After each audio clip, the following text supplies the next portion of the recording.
Guys you are very warm welcome to our channel love story teller. और guys आज मैं आपके साथ माई पोजेसिव अल्फा हस्बैंड का नेक्स्ट पार्ट लेके आई हूँ।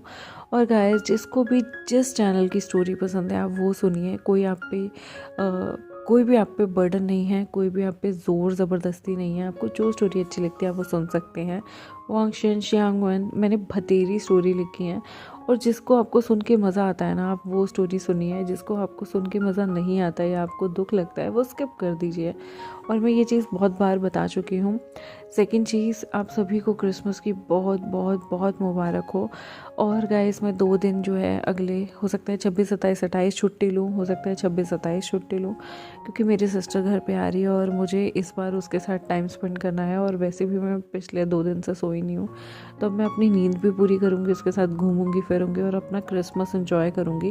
क्योंकि वो 2 महीने बाद आ रही है और मुझे ऐसा लगता है कि कुछ टाइम इंसान को फैमिली को भी देना चाहिए। तो गाइस मैं पहले ही इस बार इन्फॉर्म कर रही हूँ कि मैं छुट्टी लूँगी। और आज जो है वो एक पार्ट ही आएगा, 2 पार्ट नहीं आएंगे, क्योंकि मेरे अंदर इतनी हिम्मत नहीं है 48 घंटे से जागने के बाद कि मैं 2 पार्ट को शूट करूँ। हो सकता है ये पार्ट लंबा बने या छोटा बने, अभी मुझे कुछ आइडिया नहीं है। जैसा भी होगा प्लीज़ कंप्लेन मत कीजिएगा, क्योंकि यहाँ पर अप्रिशिएट बहुत बंदे करते हैं लेकिन कंप्लेन भी बहुत बंदे करते हैं। चलिए आज के पार्ट को शुरू करते हैं गाइस। आई होप आप लोग इस चीज़ को याद रखेंगे कि अगले 2-3 दिन कोई भी नोटिफिकेशन नहीं आने वाली। तो चिल कीजिए गाइस, आप भी अपनी छुट्टियों को एंजॉय कीजिएगा। जो विभूषण और लवांगची दोनों पेरेंट बनने वाले थे। यहाँ पर जंक्षा और जो हमारे शिशन थे ये पेरेंट बनने वाले थे। लिटरली जो चिरन थे ना उनकी तो 5 उंगलियां घी में थी, क्योंकि वो दादा बनने वाले थे। उन्होंने कभी नहीं सोचा था इतनी जल्दी उनके दोनों नेफ्यू एक साथ ही उन्हें इतनी अच्छी खुशखबरी दे देंगे। लेकिन वो इतना चिंतित भी थे कि अब इन बच्चों का ख्याल यानी कि इन ओमेगाओं का ख्याल कैसे रखा जाएगा। जो हमारा था विभूषण होता है ना उसके पास जो है वो तो कोई जा नहीं सकता था। लेकिन यहाँ पर जंक्षा की केयर करने के लिए मैडम यू आ जाती हैं। मैडम यू जो होती हैं वो जियांग फेमिया को कह देती हैं कि आप जो है वो घर संभाल लेना, मैं कुछ दिनों के लिए जंक्षा के पास जा रही हूँ। और उनका ये कहना गलत नहीं था।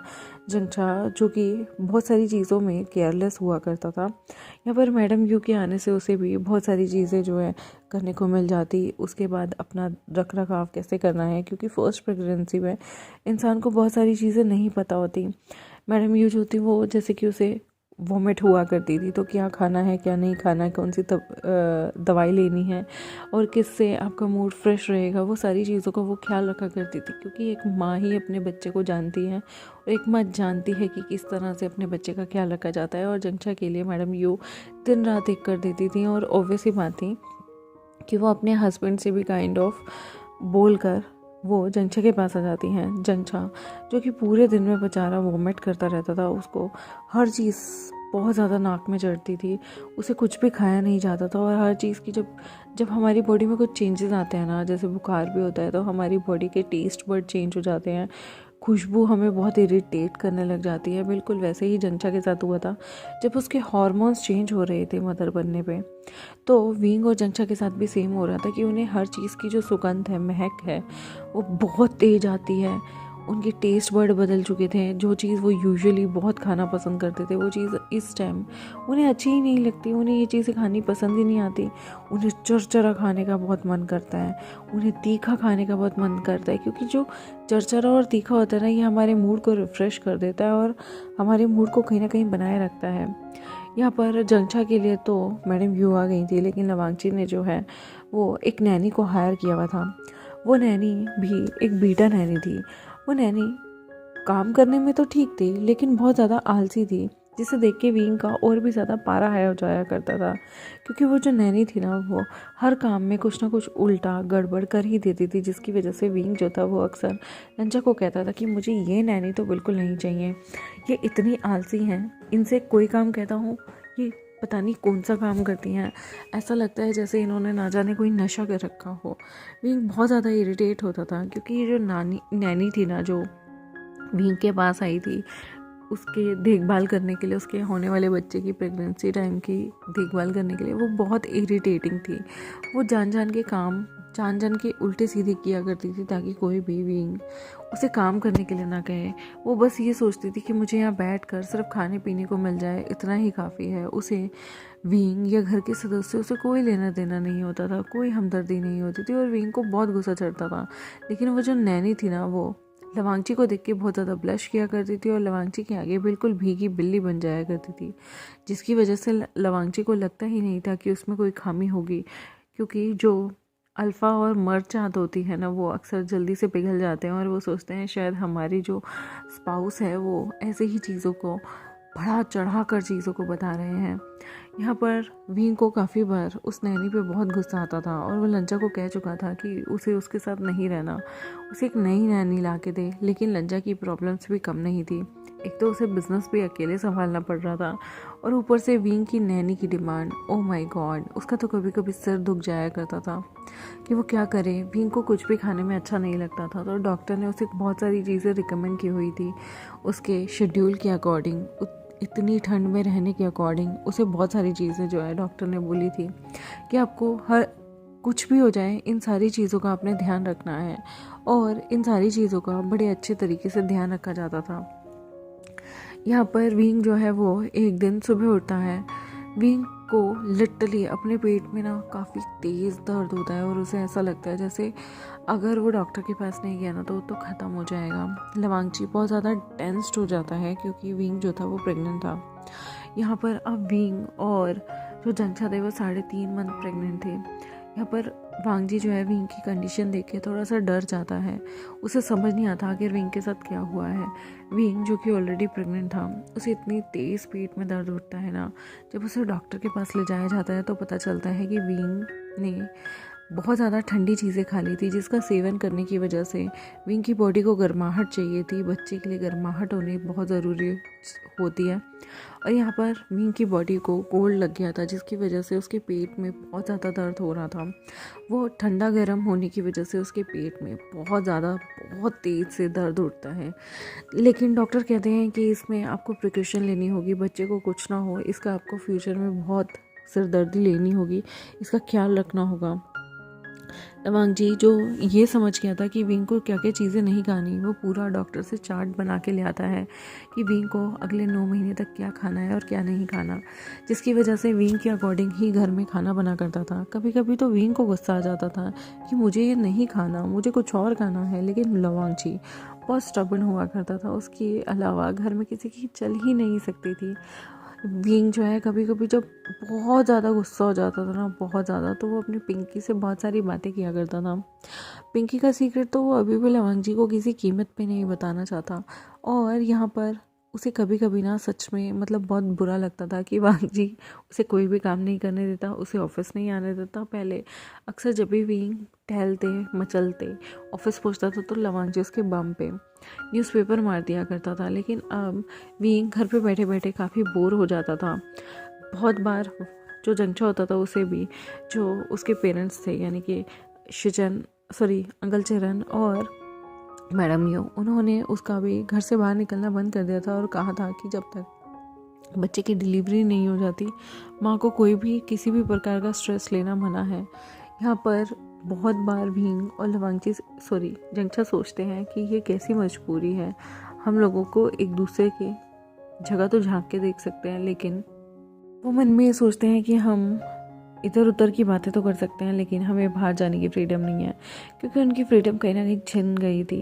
क्योंकि जब आप पे बहुत बड़ी रिस्पॉन्सिबिलिटी आती है स्पेशली पेरेंटिंग के, तो उस वक्त आप किसी भी जगह चूक नहीं कर सकते। और वही विभूषण और यहाँ पर जंक्षा का हाल होता है। एक दिन तो विभूषण को एक ऐसी जिद चढ़ती है ना लवांगजी के साथ कि वो लवांगजी की नाक में दम कर देता है। वो लवांगजी से कहता है कि मुझे इमली खानी है, और उसे रॉ इमली खानी थी। वो बेचारा लवांगजी की ऐसी लंका लगाता है ना, लवांगजी पूरा दिन इधर से उधर घूमता रहता है। उसे मतलब शाम को ऑफिस से आने के बाद विंग अपने साथ सुपरमार्केट और न जाने कितनी मार्केट लेके जाता है, लेकिन कहीं पे भी उसे इमली नहीं मिलती। या तो यहाँ पर पूरे के पूरे टाउन में सारे लोग प्रेग्नेंट हो गए थे, या इमली बहुत लोगों को पसंद आ गई थी, जिसकी वजह से यहाँ पर उन लोगों को एक भी इमली नहीं मिलती। और यहाँ पर सच में ना चेहरा देखने लायक था। जब इमली नहीं मिल रही थी और विभूषण जो था वो लंजा को डंडे कर रहा होता है। लंजा जब ये चीज़ देख लेता है ना तो उसे पता था कि एक ही इलाज है विभूषण को शांत कराने का, और वो कुछ और नहीं बल्कि वो फ़ोन मिलाता है एक ऐसे इंसान को जिससे विंग अक्सर काबू में आ जाता था, और वो कोई और नहीं बल्कि मैडम यू होती हैं। यहाँ पर वो मैडम यू को फ़ोन मिलाता है और बता देता है कि किस तरह से विंग उसकी नाक में दम कर रहा है। मैडम यू यहाँ पर विंग को फ़ोन करती हैं और जमकर डांटती हैं। विंग जो कि अभी तक इमली इमली की जिद लगाए बैठा था, उस बेचारे के सिर से इमली का भूत ही उतर जाता है।